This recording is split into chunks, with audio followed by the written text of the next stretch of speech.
May good news and bad news ako. First day ng event ng Pokemon dito sa Mall of Asia at mayroon silang stock ng Pokemon cards. Ang bad news ay matagal ang pila dahil mano-mano nila sinusulat sa papel. Nakakakita din ako ng mga foreigner dito. Kung ano yung display nila sa SM North nung nakaraan, ganoon din yung display nila dito.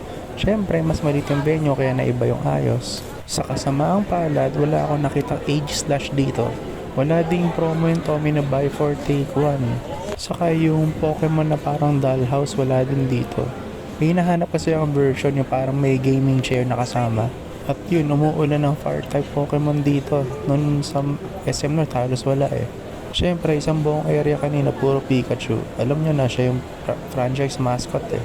Nakakatawa kasi meron pang Dedenne sa Emolga eh.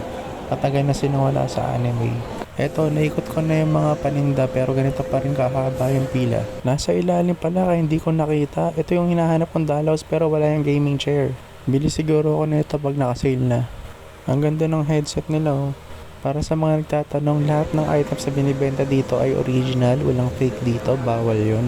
Bakit kaya kailangan pa nilang isulat yung mga bibili? Maaga ako nagpunta, around 10 AM pa tong mga to ha. Hindi na ako pumila, pakiramdam ko maubos na yung social energy ko dito.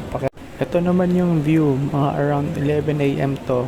Tingnan nyo kung gaano pa rin kahaba yung pila sa baba, yung mga bumibili ng cards. Ayan oh, ang dami pa din nila oh.